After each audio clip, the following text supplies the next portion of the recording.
Bonjour à tous et bienvenue dans ce nouvel épisode de Pokémap. Après s'être inspiré de la 4ème aire urbaine du Japon et de son île en général, Pokémon passe à la 5ème aire urbaine du pays nommée Sapporo, ainsi que l'île sur laquelle elle est située nommée Hokkaido. Dans Pokémon, on a donc les deux premières régions qui s'inspirent de Honshu et Shikoku, la troisième qui s'inspire de Kyushu et la dernière de Hokkaido. Avec ces 4 premières générations, on a donc fait à peu près le tour du Japon. L'île d'Hokkaido est beaucoup plus au nord et donc beaucoup plus froide que les autres îles, et ça se ressentira dans le jeu. Sinnoh est une région séparée en deux par le mont Couronné qui fait office de vraie frontière naturelle qui crée presque deux régions distinctes avec par exemple deux formes du Pokémon sans coquille. Il faut ajouter à la partition est-ouest de Sinnoh l'île sur laquelle se trouvent les trois aires qui est aussi un peu à part. Commençons avec la partie à l'ouest du mont Couronné. A l'instar de Kanto et de Safrania, cette moitié de Sinnoh est structurée autour d'une ville nommée Félicité. Et la seule ville moyenne de l'ouest de Sinnoh qui se trouve un peu à l'écart de Félicité, c'est Vestigion. Félicité est donc le centre économique de la moitié ouest de la région et est connu pour son dynamisme. À en juger par ses importants bâtiments à étages, qui doit comporter bon nombre d'appartements, elle est la plus peuplée de l'ouest de Sinnoh, voire même de Sinnoh tout court si on en croit le nombre de PNJ présents dans la ville. Elle accueille en son sein des institutions de renom comme l'école des dresseurs ou encore le terminal mondial et la GTS permettant de faire des échanges de Pokémon avec le monde entier. La ville compte aussi bon nombre d'entreprises de renommée régionale comme la Pokémontre Société Anonyme et Félitélé qui permettent de faire tourner l'économie de la région. La seule chose qui manque à la ville finalement c'est une arène. Joliberge est la banlieue ouest de Félicité qui est séparée par un bras de mer. La ville est située de part et d'autre d'un canal que l'on peut traverser grâce à un pont en bois. Elle est connue pour son port reliant le continent à l'île de Fer et l'île Pleine Lune, et pour sa bibliothèque qui regorge de nombreux livres sur l'élevage de Pokémon et sur la mythologie. Au final, son utilité principale est de servir de port à Félicité et à tout l'ouest de la région en général. La ville de la banlieue est de Félicité s'appelle Charbourg. Elle est reliée à la ville-centre par un tunnel. C'est une cité minière et l'économie de la ville tourne principalement autour de la grosse mine au sud, qui y a même son musée dédié. L'autre point fort de la ville, c'est son emplacement. En effet, elle se situe sur un des nœuds de communication le plus important de la région. Le croisement entre l'axe Félicité-Uniopolis-Voilarock, ainsi que l'axe Félicité-Vestigion. La banlieue sud de Félicité est composée de deux parties. Littorella est connue pour sa belle plage, ce qui doit en faire une destination touristique intéressante, ainsi que pour le laboratoire du professeur Pokémon de la région. La seconde partie de la banlieue sud est Bonaugure, un village où il n'y a rien. Pas la moindre activité économique, ni centre Pokémon, ni labo du professeur, et la seule attraction c'est la proximité du lac Vérité. La ville de Floraville se situe sur les hauteurs de Félicité, au nord, en direction de Vestigion. Elle est entourée par un champ de fleurs qui, d'après la mythologie, serait créé par Shaymin. Sur le plan économique, la ville a plusieurs cordes à son arc. D'abord, ces fleurs peuvent lui permettre d'attirer bon nombre de touristes et lui permettraient de vendre ses fleurs. Ensuite, la forge Fuego transforme le fer du mont Couronné en pièces manufacturées, et le dernier lieu d'importance de la ville sont les éoliennes. Placées à la sortie du canyon de la route 205, elles permettent d'alimenter une partie de la région en électricité. À l'écart de la quasi-agglo de Félicité se trouve Vestigion. Toujours en jugeant par la taille des bâtiments, la ville serait une ville plutôt dense et pourrait être dans le top 3 des villes les plus peuplées de Sinnoh. Néanmoins, elle n'est que 5ème en nombre de personnages non jouables, probablement dû au fait que l'on ne peut pas rentrer dans la majorité des grands bâtiments. Les quelques entreprises locales sont l'herboristerie et la boutique de vélo. Historiquement, la ville est connue pour ses légendes, comme peut en témoigner la statue de Pokémon légendaire à l'est, mais il semblerait que la ville ait du mal à préserver sa culture et ses rituels. Ayant peu d'industries ou de grandes entreprises pour une population aussi grande, on peut supposer que la ville est plutôt tournée vers les services. Il est possible également que dans le passé, voire son présent, la ville serve de résidence pour les ouvriers chargés de faire acheminer le métal du mont Couronné vers la forge Fuego. A l'ouest de la ville, on trouve le vieux château, une grande bâtisse abandonnée. Le mont couronné justement, franchissons-le pour arriver à Sinnoh-Est, qui n'est pas constitué d'une grande ville autour duquel s'articule la sous-région, mais plutôt d'un réseau de plusieurs villes moyennes comme Voilarock, Union-Police, Verschamp ou Rivamar, où il est assez difficile de définir quelle ville pourrait être la capitale ou même la plus peuplée. Union-Police est la ville la plus centrale de tout Sinnoh. C'est une ville commerciale et cosmopolite et sa cathédrale par exemple serait construite par des étrangers et la championne de l'arène locale, Chimera, vient de Kalos. L'attraction principale de la ville, c'est la salle de concours Pokémon. Sa présence pourrait être la raison pour laquelle on trouve à Union-Police la peaufinerie où les dresseurs peuvent créer des friandises appelées des peaufins permettant à leurs Pokémon de devenir meilleurs en concours.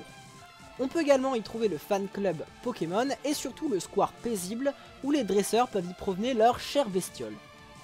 L'emplacement d'Union-Police a dû jouer énormément dans son développement. Comme Charbourg, elle est située sur un point de passage obligé entre Félicité et les villes de l'Est. Elle sert même de carrefour entre la route pour Verschamp et celle de Voilarock. Au sud de la ville en direction de Verschamp, on trouve le manoir Pokémon. Situé dans la banlieue est d'Union-Police, en direction de Voilarock, Bonville a quelques lieux importants. Sa pension Pokémon bien sûr, mais surtout ses ruines Bonville, qui recèlent bon nombre de mystères et pouvant attirer du tourisme. La ville accueille également le journal de Sinnoh appelé La Dépêche, et au nord de la ville, on peut y trouver le café Meumeux et y déguster de bonnes bouteilles de lait Meumeux, la spécialité locale. La particularité des maisons est qu'elles sont faites en bois. Voilarock est en nombre de personnages non jouables la première ville de tout l'est de Sinnoh, et ça paraît largement logique lorsque l'on voit les attractions qu'a la ville. Tout d'abord, Voilarock héberge le centre commercial de la région, qui est le plus grand magasin de toute la région et doit accueillir beaucoup d'emplois. L'autre attraction de la ville, c'est le casino, qui doit lui aussi faire beaucoup pour l'économie de la ville grâce au tourisme. Et enfin, le plus gros bâtiment de la ville est celui de la Team Galaxy. Ce qu'il y a de troublant toutefois, c'est que la ville a très peu de bâtiments d'hébergement. On trouve quelques petites maisons individuelles, mais aucun grand bâtiment comme à Félicité ou Vestigion. Alors, où les habitants de cette potentielle capitale de l'Est pourraient reposer? Dans le bâtiment de leur lieu de travail, en sous-sol, dans une autre ville, dans une zone à l'est non accessible dans le jeu? Mystère. D'ailleurs, on peut noter qu'Union-Police a le même problème dans une proportion moindre. Peut-être que les potentiels remakes de la 4G nous permettra d'y voir plus clair. Verschamp est un petit port au sud-est de Sinnoh, fondé pour protéger le Grand Marais qui est l'attraction locale. On peut y trouver bon nombre de Pokémon rares. Concrètement, c'est un parc safari avec des trams en plus. Même les balls s'appellent les Safari Balls. À l'est de la ville, on trouve l'hôtel Grand Lac, situé au bord du lac Courage. L'hôtel est constitué de plusieurs maisons individuelles, d'une réception et d'un grand restaurant. Il est situé sur le carrefour Verschamp-Voilarock-Rivamar et pourrait être un lieu intéressant pour y construire une ville. La ville de Rivamar est située à cheval sur le pont le plus à l'est de l'île de Sinnoh et sur quelques îles rocheuses qui sont reliées par des ponts surélevés qui font panneaux solaires fournissant la ville en électricité. La ville est connue pour son soleil et sert de station balnéaire et 3 lieux permettent de compléter ce paysage de carte postale. Son phare, son énorme rocher en forme de goinfrex et son marché au seau. Celestia, c'est un village traditionnel assez isolé et difficile d'accès puisqu'il faut franchir le mont couronné à l'ouest ou franchir des falaises entourées de brume à l'est. La ville a un centre Pokémon mais pas de shop officiel et c'est un couple de personnes âgées qui tient le magasin local. La ville a en son centre un petit temple qui fait face à des ruines étranges liées à Palkia, Dialga, Créfollet, Créfadé et Créelf. Bref, c'est une ville isolée entourée de mythes, de légendes et de brume. Un peu à l'écart du clivage est-ouest, on trouve au nord Frimapic, ainsi que l'île sur laquelle on peut trouver les 3 airs. Frimapic a beau se trouver sur l'île principale, il est très difficile de savoir si elle est à l'est ou à l'ouest de Sinnoh. En effet, le mont couronné s'arrête un peu plus au sud, dans une vallée balayée par le blizzard et très difficile à traverser. La ville est sur la côte est, mais se trouve plutôt à l'ouest du mont couronné si celui-ci s'était prolongé. Frimapic est donc de très loin la ville la plus éloignée des autres et il est probablement préférable de s'y rendre par bateau. La seule attraction de la ville est le temple de Régigigas. La ville se trouve entre le lac Savoir et la mer, et son port, en plus de potentiellement désenclaver la ville en la reliant au reste de Sinnoh, et encore, rien dans le jeu ne nous dit que c'est le cas, serait le seul port connu qui desserve l'île des Trois Airs. Aire de combat, que j'appelle Comber pour simplifier, est la seule des Trois Airs à avoir un port et des navettes régulières avec la ville de Frimapic. L'attraction principale de la ville est la zone de combat de Sinnoh. Survers, aire de survie quoi, est une ville très difficile d'accès, bâtie pour des dresseurs souhaitant s'entraîner dans un milieu hostile. Le lieu le plus connu de la ville est le café combat où l'on peut souvent croiser des champions d'arène. Aire de détente, Déter en abrégé, oui bon j'avoue je suis pas sûr pour cet abrégé là. Déter donc est une petite station balnéaire qui y abrite le club ruban, un club très sélect, ouvert uniquement aux dresseurs ayant au moins 10 rubans différents.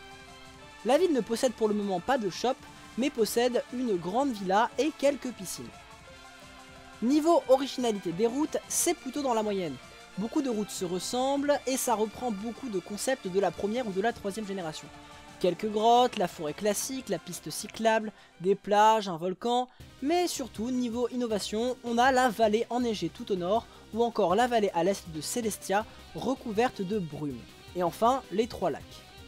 C'est probablement la région qui met le plus l'accent sur les grottes, avec le mont Couronné qui est au centre de la région et au centre des mythologies. Transition parfaite puisque maintenant on va parler brièvement des mythes et légendes, et il y en a beaucoup à découvrir. Déjà, il y a les mythes autour des 6 Pokémon légendaires centraux de l'histoire, créateurs de l'espace, du temps ainsi que des émotions. Ensuite, il y a les Arbis, déjà présents en deuxième génération, qui s'enrichissent de 2 nouvelles formes. Ensuite, il y a Regigigas, ou Regigigas, ça dépend de comment vous le prononcez, qui vient compléter le trio des Régis. Et enfin, bon nombre de villes ont leur mythologie propre. Alors, quels aménagements je ferai à Sinnoh? Déjà, la région n'a pas de train reliant ses principaux centres urbains. Dans une région où l'ouest et l'est ont besoin de beaucoup échanger pour maintenir une certaine cohésion territoriale et éviter une fracture, cela me semble être une priorité. Construire la ligne Félicité Union Police Voilà Rock me paraît super important car elle relie les 2 plus grandes villes de l'est et de l'ouest ainsi que sa ville centrale. Allez, c'est le moment de parler de la controverse du jour. Et là pour le coup je vais poser une hypothèse qui, une fois que je vais la formuler, va vous paraître vraiment bizarre. Et si Frimapic se trouvait au sud de la route 217? Ça paraît zarbe, hein.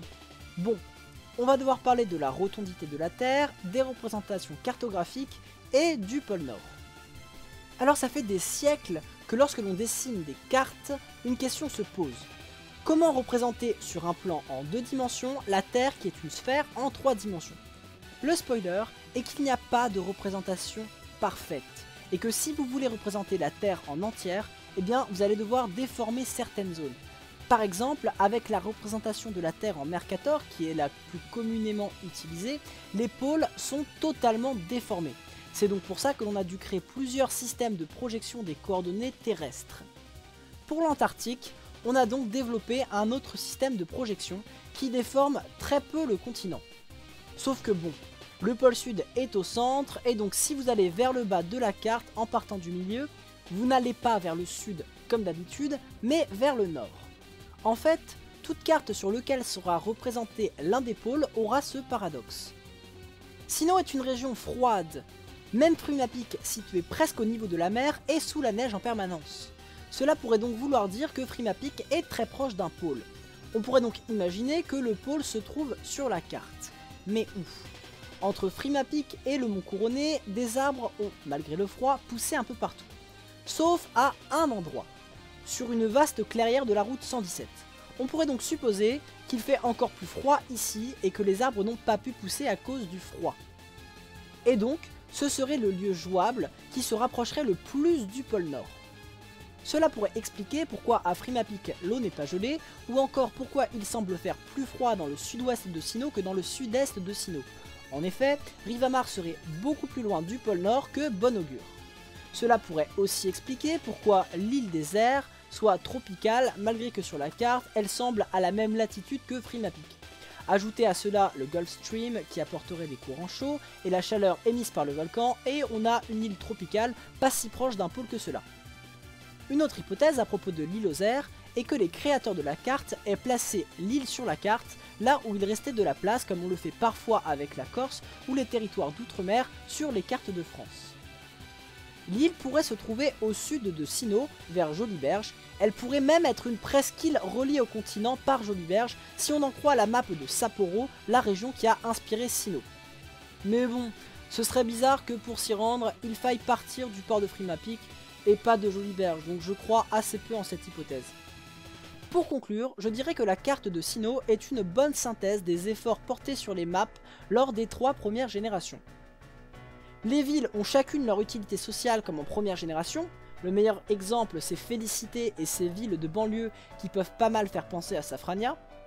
Comme en 2G, beaucoup de villes ont leur propre mythe, et en règle générale, les mythes sont un aspect important de la région.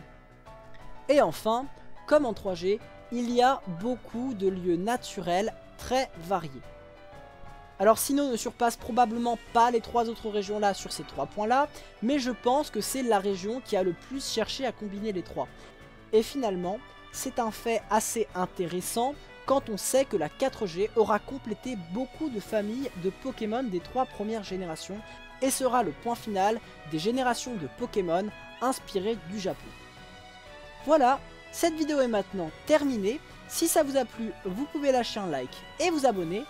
Et si vous attendez avec impatience le remake de la 4ème génération, vous pouvez dire pourquoi dans les commentaires.